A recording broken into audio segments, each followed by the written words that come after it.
Fraud that my client is charged with. The amount of the fraud is $689,970.24. Alhamdulillah.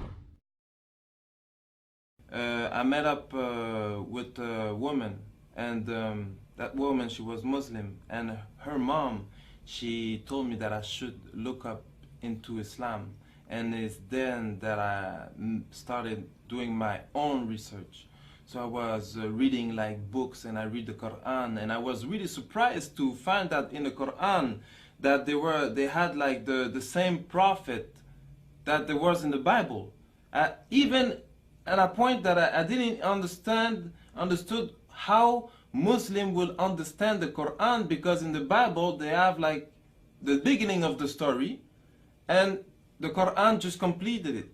So and I started to do my own research, like even like a lot. I was researching, and the only problem that I end up having is like that, because as a Christian you have to believe that Jesus is the Son of God, and if you don't believe this, you go to hell, and if you believe it, you go to paradise. And I didn't want it to go to hell for nothing. Like it had to be the true religion, so I had to really make some research. And alhamdulillah, I found that Islam was the truth, and I made my shahada. So right after I took my shahada, 3 days after, my mom called me and told me that the police was looking for me. So I went to see my lawyers, and they told me that I should give myself tin. So I went and I gave myself tin, but for the first time, it was the first time I went into jail as a Muslim. I'm here with my client Isaac, or known as Isaac Mushtakim, who is charged in Montreal with various offenses, particularly fraud, forgery, the use of forged documents. With regards to the fraud that my client is charged with, the amount of the fraud is $689,970.24. This would occurred in the year of 2006 over a 3-month period between the months of May and September. But there's a different side to Isaac that we know and that we've come across. Since his arrest, since these events, Isaac has completely turned his life around. I mean, notwithstanding this criminal record, I mean, breaking and entering, conspiracy to commit a criminal act, robbery, assault, mischief, intentional impersonation, I mean, the list goes on and on. Notwithstanding all of this, this individual has completely changed himself. He is no longer the person that he was when he was younger. He's married. He had a tough life. I mean, he grew up on the street. He grew up a life of crime and violence. That's no longer the person he is. He's married. He's a contributing member of society. He has a stable job. We have letters of recommendation from his employers. He's found religion. He's converted to Islam, and he's very observant of that. He commits himself to do charity work on a purely volunteer basis. No one has asked him to do this, and these are all signs of someone that has seen the process, seen that crime is not a life that he has chosen, and he has clearly indicated that he wants to be a contributing member of society, and that advice, what advice have you got to Muslims and non-Muslims regarding Islam? But because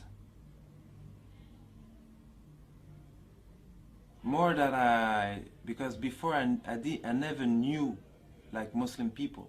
If there was Muslim people around me, I didn't know, because they never talked to me about Islam. I really think that there was no Muslim around me.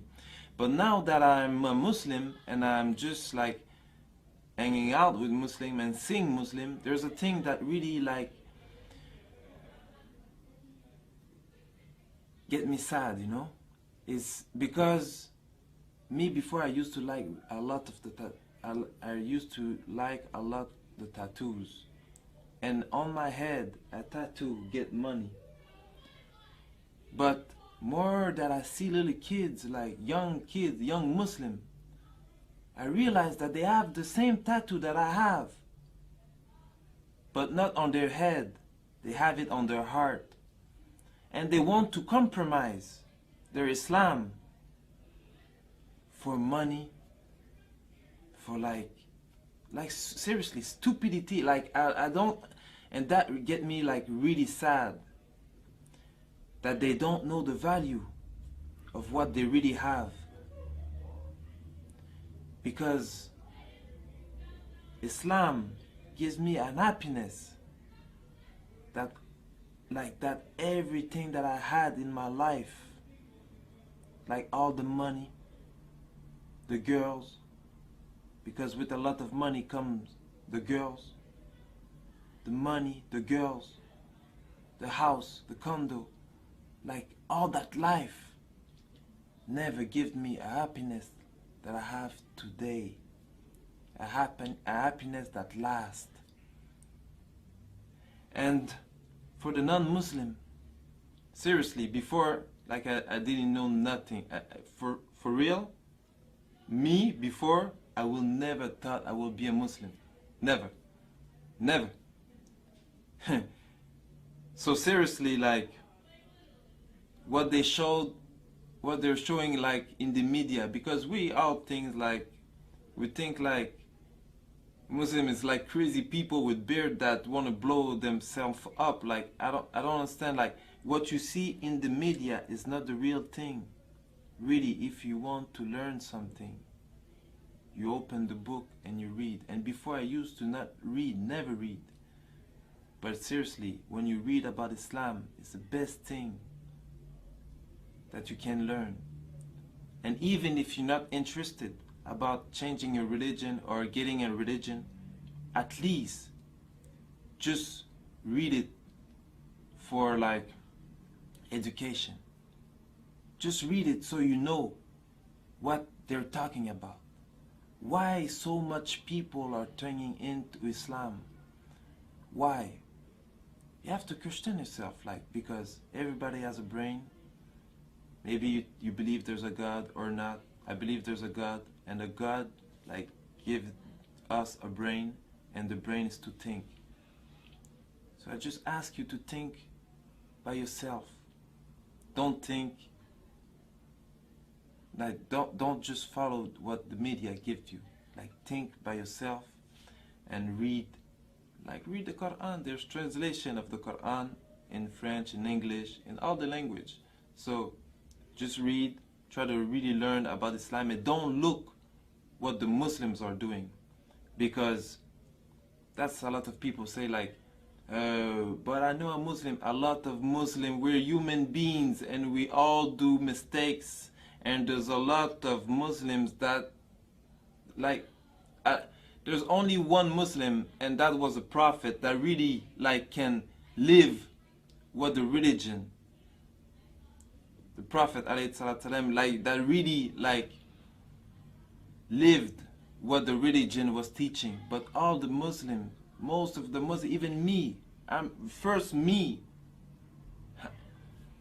not a perfect Muslim. We all try to be good. We all try, but you can't learn the religion by looking at me or hearing what I'm saying. So that's why I'm saying go read the Quran and learn about Islam from its source. Assalamu alaikum wa rahmatullahi ta'ala wa barakatuh.